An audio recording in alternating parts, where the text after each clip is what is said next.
I don't know what's on that menu, but a request is whoever made the strawberry cake. I mentioned this last time, and you thought I was just part of like preacher humor. It is not. I am very serious about that. So that's going to be super fun. Well, I'm excited to share this morning, and I think I've got a message that's really going to help us propel into this summer. That's going to help us kind of have not just the right perspective, but to have the right direction as we do things that we've done before, but we do them maybe at a level we've never experienced before. So that'll make sense here in a second. If you have a Bible, we're going to just go right into the Word this morning. Luke chapter 5. Luke chapter 5, verses 1 through 7. We're going to read it, then you can just keep your Bible open because we're going to refer to those verses throughout the message today. But Luke chapter 5, verses 1 through 7. We'll start reading when we hear pages stop turning or we stop seeing people scroll, right? Amen. All right, let's just go ahead and go. Here we are. Luke chapter 5, verses 1 through 7.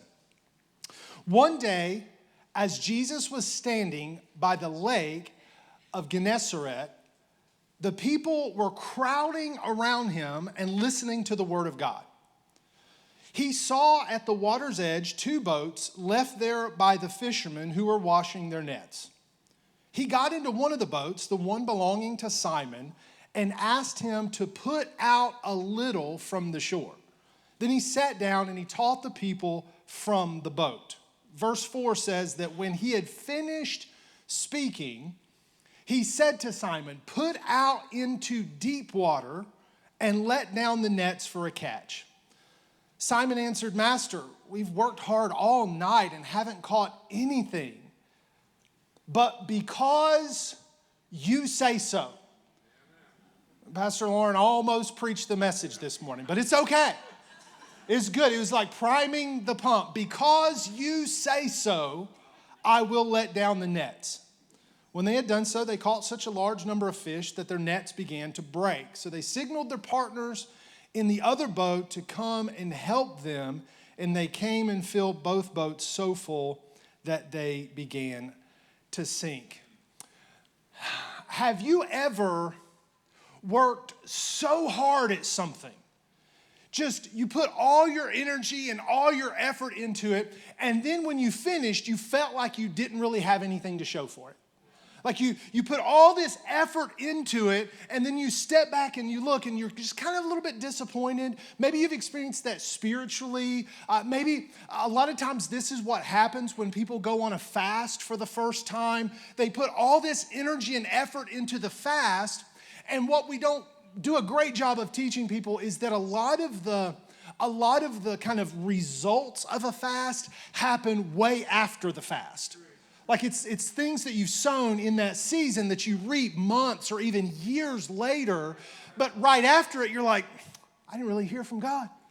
I went that whole week without food, or I went 21 days and all I had was like vegetables and fruits, and I didn't get anything from it. And it can be frustrating. It can be frustrating when this happens at your job, right? Like you do all the research, you put the project together, you get all the details lined up, and then it just kind of falls flat. It's like, man, it can happen when you're working out, right? Like you go to the gym. I talk all the time about going to the gym because I enjoy going to the gym. But like you put the effort in, you eat right, you get all your protein and your macros, and you do all the squats and the burpees, and then you look in the mirror and you're like, man. You step on the scale and it's like 1 pound. This happened to me in 2nd grade. In 2nd grade, I found out Miss Adams told us at the beginning of October, when it was about the middle of October, that on the Friday before Halloween, we were allowed to come to school dressed up in our costume. And I had decided that year to come as John Rambo. You know, The people my age know who I'm talking about and older. The kids are like, who? Sylvester Stallone. My mom had bought me this little packet that included a headband and like some cargo pants. And I was going that year as John Rambo. So I asked my older brother, his name was Jeff. He was about 6 years older than me. I took my picture of John Rambo and I said, Jeff, can you get me to look like this in 2 weeks? And he said, let's do it. And let me tell you, I have never worked out harder in my life. My push-ups were doing push-ups. But when it came time to put my costume on, surprise, I did not look like John Rambo. My little 8-year-old body still looked like a scrawny 8-year-old kid. But anyway, I worked so hard and just kind of felt disappointed. I think Peter knows what that feels like. Especially in this story, it's not even just that he's a fisherman, but he's a man who's trying to do everything right, but he's still coming up empty. Peter knows what that feels like. He's not just a fisherman, he's an expert fisherman. Like, he knows what he's doing. And this isn't just, oh man, we went out and didn't catch any fish. No, this is detrimental to his reputation. He's a fisherman. It's in the title. He ought to be able to catch fish. He's a man who catches fish, but this time he didn't catch anything. He didn't have anything to show for it. He gets back to the shore and it's just nothing. This wasn't a pleasure cruise. He wasn't out for a 3-hour tour. He was there to catch fish. It was his career. His livelihood is dependent upon how well he can catch these fish. He's got to pay bills. He's got to feed his family. He's got to take care of these different things in his life. He was an expert fisherman who knew exactly where to go to catch the fish. When I was a kid, I used to go fishing all the time with my Uncle Cluett, and he had a bass boat. And in Kentucky, we would go, he knew the perfect places to go to catch the fish. So he was an expert fisherman, like Peter. Peter knew where to go. He knew where the fish liked to be, but he didn't get anything.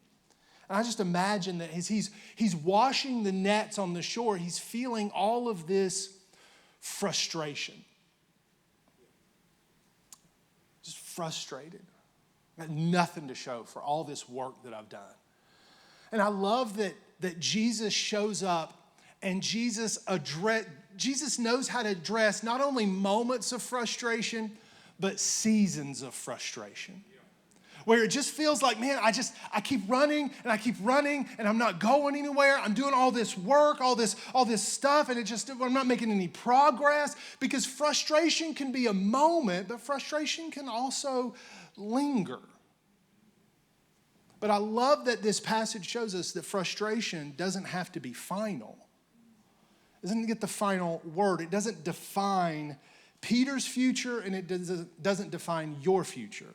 It's frustration. So Peter comes back to the shore, and he's washing this. He didn't have anything in the boat.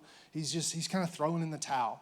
And when Peter, as the story goes, when Peter gets out of the boat, is actually the very moment like Jesus steps into the boat. Because a lot of times, here's what happens in my life. Maybe you can identify with this. So many times, I'm ready to abandon something in frustration with the same moment Jesus is getting ready to fill it with purpose. You know what I mean? You ever had that moment? It's like I'm ready to just give up and throw in, and then Jesus steps in right at that moment. I think I've failed. I think I'm so frustrated. Let's just go wash the nets. I'm done with this. And I'm ready to abandon it, but God's ready to advance it. That's what happens in Peter's life. He thinks he's through, and God's like, I haven't even got started yet, man. I haven't gotten in the boat. So Jesus gets in the boat, and he does two things when he gets in the boat. The first thing Jesus does is he preaches this real general word to the crowd. And we don't know what he said. Luke does not tell us the words of Jesus in this sermon that he gave to the crowd. They had swarmed Jesus so much he had to get in a boat, push out a little bit in order to be able to teach them, but we don't know what he said. Some scholars say that he preached something like the Sermon on the Mount. We don't know. Maybe he told a series of parables. I don't know. We don't know what he did. Luke didn't think it was important enough to the flow of what he's communicating to include what Jesus told the crowd, but he does tell us what Jesus does next. The first thing he does is he gives this general word to the crowd, but then he gives a very specific word to the man who gave him the boat. Because the crowd oftentimes gets to hear the message, but it's only those people who let Jesus in the boat that get to see the miracle. I want to be that. I want to be like Peter. I want to be so close, so intimate with Jesus. I want to be in the boat with the nearness to him that it leads to personal revelation. I don't want to just listen from the shore. And so that's what Jesus does. He stops. He's speaking to the crowd. He stops. He turns to Peter. He looks at the man who offered him his livelihood, his boat, and he gives him a word that honestly, it just kind of seems simple on the surface, but it's loaded. It's packed with all of this challenge. And so for the next few minutes, I want to preach to you a message that I'm loosely titling Into the Deep. Into the deep. Look at this, verse 4. Here's the revelation that he gives Peter. When he had finished speaking, he said to Simon, put out into deep. Into deep water. There's a certain humor in this verse. Think about this. Peter is an expert fisherman. We've established that. Who is Jesus? He's a carpenter. In this passage, the carpenter is telling the fisherman how to fish. I don't know if you find that humorous. I look at that and I'm like, that's hilarious. Jesus, he knows how to wield a hammer, some nails, he could build a house, but he's not a fisherman. Peter's the fisherman. But Jesus, the carpenter, is telling Peter, the fisherman, with years of experience of fishing, how to fish. And the truth is, this goes against everything Peter knows about fishing. Jesus' command is at total odds with what Peter knows about fishing. Peter knows that the Middle Eastern sun gets hot in the day. If you've ever been to Israel, you know that sun can get hot. So when the sun gets hot, the fish don't hang out in the shallows. They go deep, but they go down further than our nets can catch. Because they want to avoid the top of the water, so they go deep under all of that where they can be cool. And Peter's got a net. He's ready to throw the net, but his net is a circular net. And basically it has these lead sinkers kind of woven into the edges. And so the fishermen, they would fling it out. It would land on top of the water. Those lead sinkers would sink to the ground. They would pull a rope, and then they would just kind of pull it up because it would trap the fish on the bottom. Does that make sense? But it had to be in the shallows. This isn't the net you would use if you were out in the deep water. That kind of net, you had to have a couple boats and some floaters and sinkers, and you had to kind of drag it. It was a drag net. That's not the kind of net Peter had. We know from other parts of the scripture that Peter fished in the shallows, because in the shallows is where the fish are. He didn't go into the depths. Peter knew that it was easier to catch fish before the sun rose, at night or in the early morning. You don't catch fish in the middle of the day. It's hot. And they're hiding in the bottom of the lake. We don't do that. But Jesus knew that catching fish in the shallows meant you caught smaller fish in smaller quantity. And Jesus had something else in mind. Staying in the shallows meant you catch smaller fish in smaller quantity. But Jesus wanted something else to happen. Jesus knew that if Peter caught fish, Peter would be like, look at me. I caught these fish because I'm an expert fisherman. I know what I'm doing. I did this. I pulled this together. I made this happen. And so in God's sovereignty, he allows Peter to get frustrated with his lack of fish. And that frustration pushes him back to the shore where Jesus is waiting on him. Because sometimes, and this is a hard word and it doesn't always make sense, but you probably want to write it down because you'll need it later in your life. Sometimes frustration isn't failure, but favor.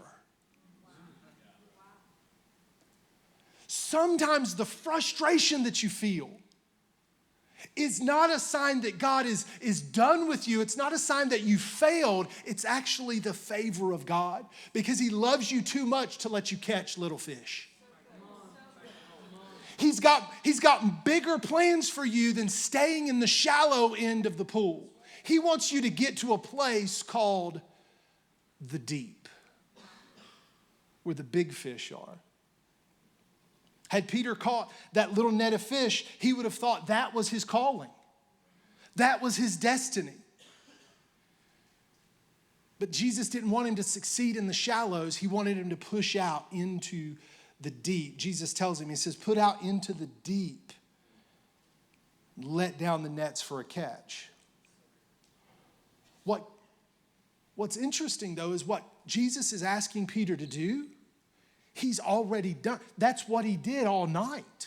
He let down the nets to try to catch fish. He's not even asking him to do anything new or different. He's just asking him to do it at a different place. It's not that it's not that the command changed.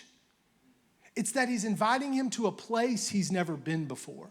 And I believe entering into this summer season here at the ramp, I hear an invitation from the Lord not to do different things, but to do them at a different level, in a different place. It's not about going somewhere we've never gone before. We're going to be pretty much doing the same thing, right? Like kids ramp, summer ramp 1, summer ramp 2, summer ramp 3, summer ramp 4. That's new, but okay, it's still summer ramp. Then come to August, we're going to do our Ramp U conference. We're going to do kind of the same thing. We're going to pray. We're going to preach the gospel. We're going to worship. We're going to baptize kids. Like we're going to do the same stuff.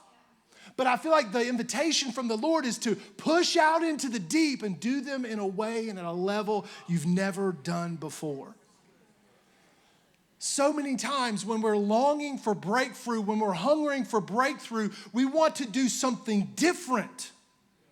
But Jesus is calling us to do the same thing in a different way. Does that make sense? What you've been doing is what you got to keep doing, but you got to decide, I'm not going to stop where I used to stop.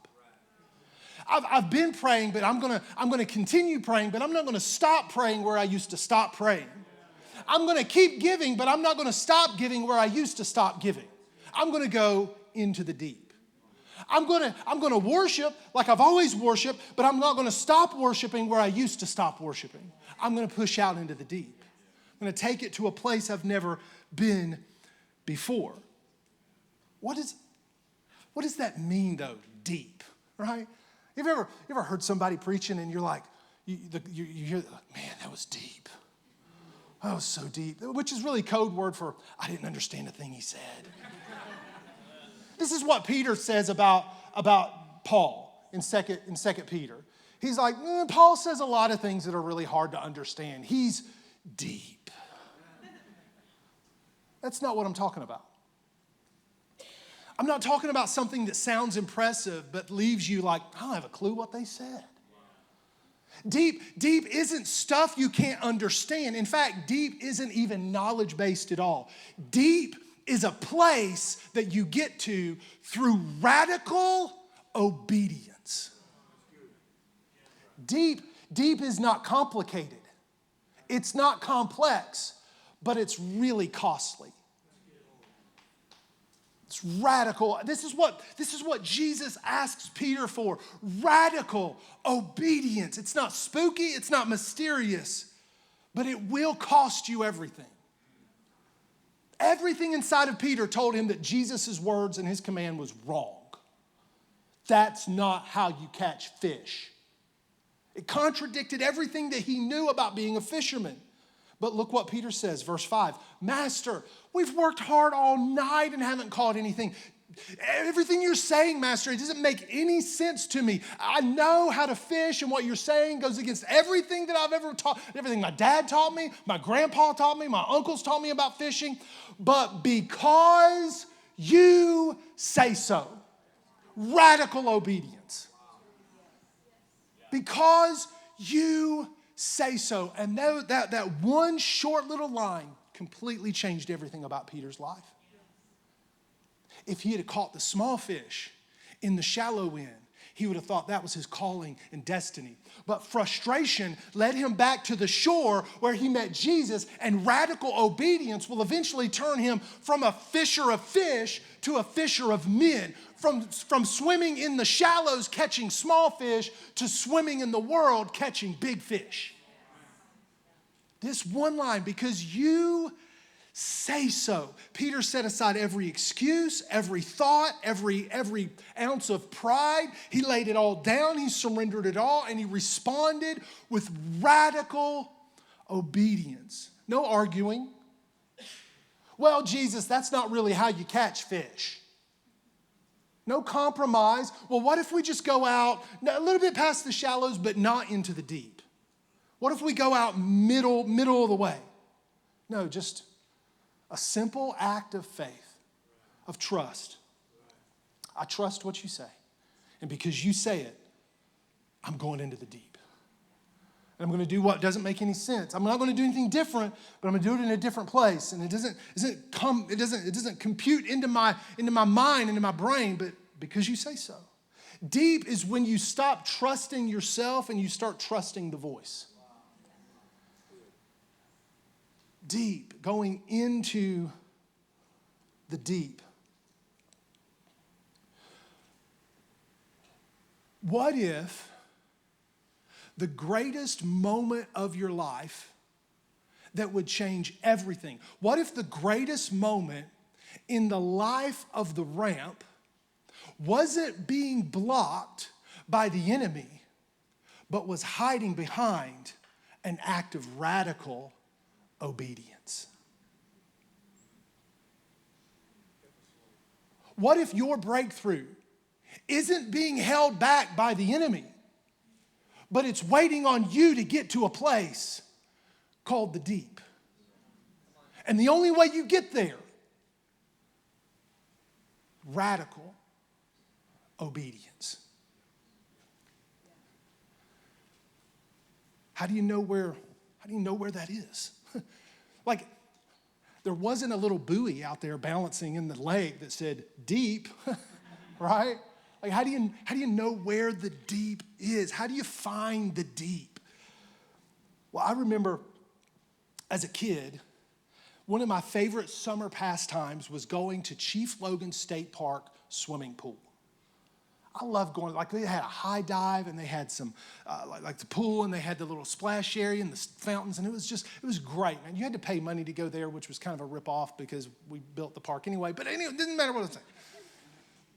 I loved going to that place.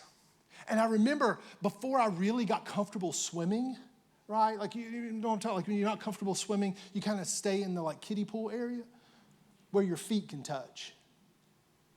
And I would hang out with my feet on the bottom of the pool, and I would look just with longing desire at all of the people swimming and playing in the deep end where their feet couldn't touch. Where is the deep? The deep is that place where you can't touch bottom. Deep is that place where, man, if I sink, I'm sinking. Deep is that place where I've laid it so much on the line that if I fall, I'm falling. I can't catch myself. I don't have a plan B. I've invested everything. I've pushed all the chips to the middle. I've gone all in, but I know that even if I can't touch the bottom, that if something happens, I'm okay because he's in with me. He's in the boat with me. And some of us, there's this breakthrough that we're wanting. There's this move of God that we're those kids in the shallow end of the pool, looking at the other side of the pool, longing to swim there. But we're still worshiping like we're here. in the shallow end. We're still giving in the shallow end. We're still praying like people who are comfortable in the shallow end. We haven't yet pushed out into the deep. The problem isn't what you're doing. The problem oftentimes is that you and I have shallow obedience, not radical obedience. The only way to get to the deep end is to push out at the command of Jesus and to go where you've never gone before. Never been here before. I can't even see the bottom. If God doesn't move, man, like I can't touch the bottom of this thing. And I feel like this summer the invitation from the Lord is push out into the deep. Push out into the deep this summer. I just pick it up in our community. There's just this longing, like I don't even know what is in the deep. I want to go to the deep. This is here the invitation of the Lord saying, come. Push out from the shore. Let's go into the deep. So 3 thoughts. 3 thoughts this morning as we head into the deep this summer that can not steady us, but it can give us a little direction. Number 1, to get to the deep, we got to pay attention to everything he says.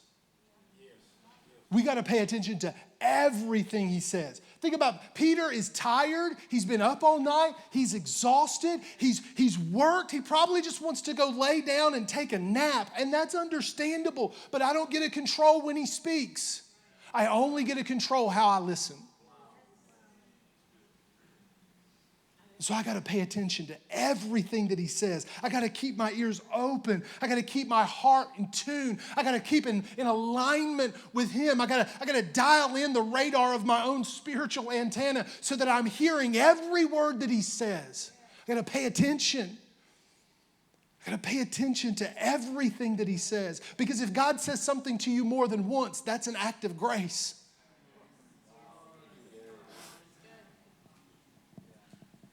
So we got to pay attention if we want to get to the deep. If we want to get to the deep corporately, but if you want to get to the deep individually in your own life, if there's a breakthrough that you're longing for, the first thing, I got to pay attention to everything he says, whenever he says it. Number 2, I got to make the decision. I'm going to obey completely. I'm going to pre-decide. You know what a pre-decision is? It's when you just decide before the thing that you have to decide. Like marriage is a pre-decision. Really, it is, right? Forsaking all others, I keep myself only for you, the vows that we take when we get married, right? Keep myself from all others, which means because I've said yes to hope, I have pre-decided to say no to everybody else. I pre-decided. So we got to pre-decide. I'm going to obey completely. I'm going to pay attention to everything he says. And just so you know, Jesus, whatever you say, I've already pre-decided, yes. I'm going to obey completely. And even if it doesn't make any sense, even if I don't feel like it, because feelings come and go. Man, it's awesome when we feel like obeying. That's great. That's easy. But knowing and following God step by step, I don't always feel like it, but I've pre-decided I'm going to obey completely. Jesus asked Peter for radical obedience, first-time obedience. Peter, you could get in your head. You could worry. You could analyze. Do we really have the resources to get out into the deep? Do we really have the manpower to go back out? Are my people, are they going to fall asleep? Are they tired? Are they going to quit on me? Like, don't overanalyze the situation according to your experience and expertise. Just live in confidence that if he said it, he's going to take care of it. I'm going to obey completely.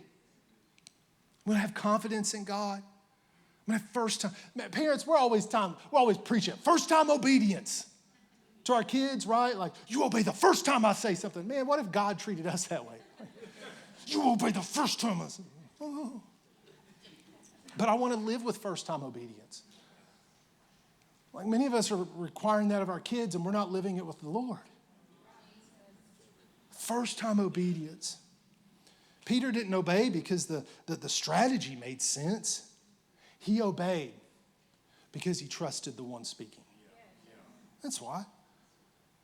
He obeyed because he trusted the one who gave the command. Master, we've been out here all night. But because you say so, we're going to do it. We're going to do it. Number 3. So how do we push out into the deep? Number 1, we got to pay attention to everything that he says, whenever he says it.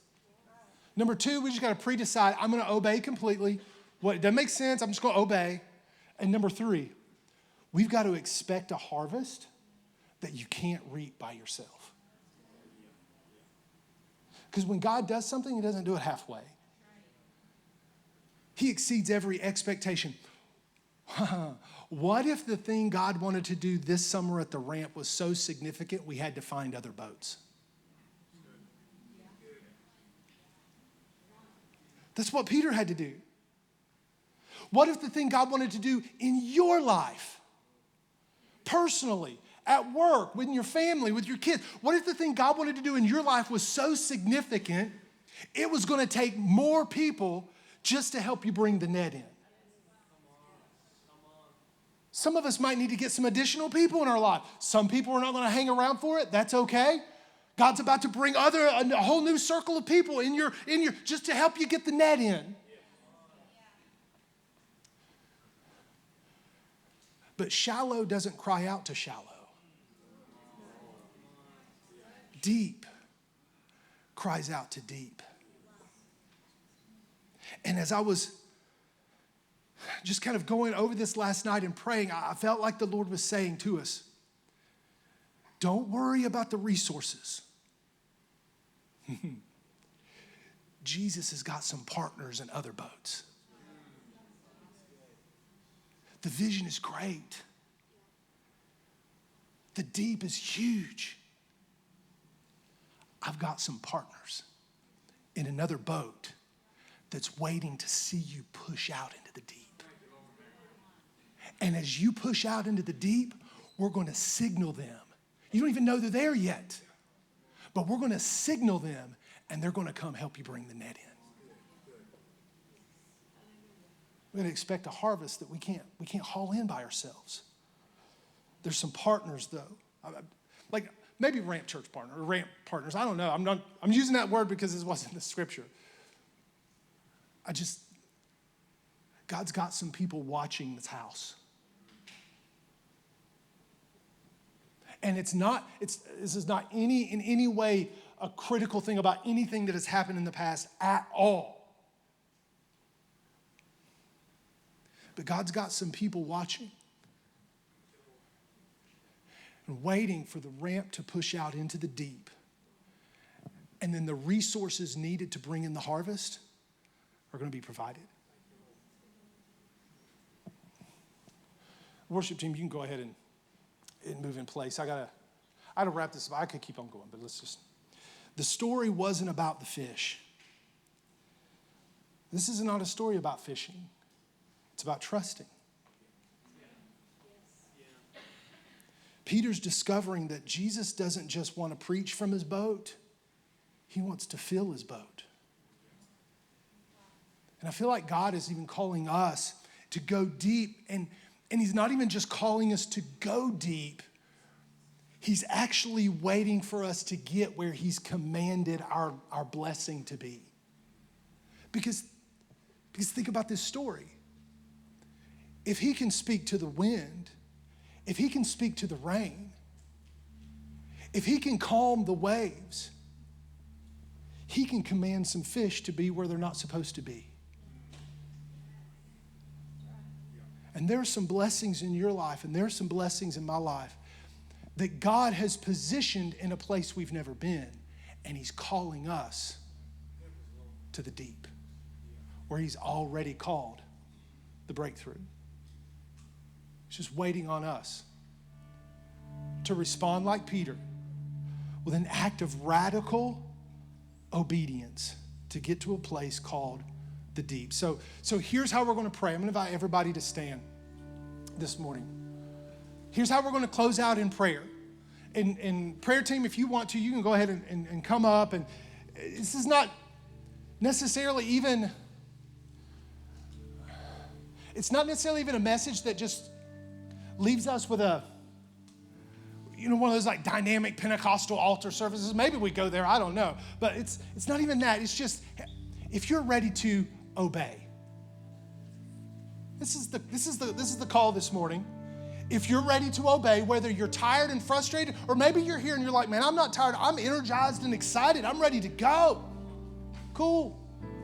If you're ready to obey, just because he said so, then you know what I think? I think it would be really appropriate for us to take a step in the physical that symbolizes a step in the spiritual, and for us to move out of the shallows into the deep. I'm pre-deciding I'm going to obey whatever you say. I'm listening, but God, I believe there's a harvest coming. I'm going to need some more people in my life to help bring it in. If that's you this morning, you're ready. You're like, man, I'm going into the deep. Then I just want to challenge you. Take a step of faith. Come find a place to kneel and just consecrate the decision. Consecrate the moment. God, this summer, I'm going to a place called the deep. This summer, I'm not doing anything different. I'm not doing anything new, but I'm not going to stop where I used to stop. If that's you this morning and you just want to solidify the moment, you want to clarify the moment. I'm going into the deep. I'm going into the deep. I'm going. I'm pushing out from shore. I'm not going to stay in the shallows. I'm going into the deep. I'm moving into the deeper things. I'm going to a place of radical obedience.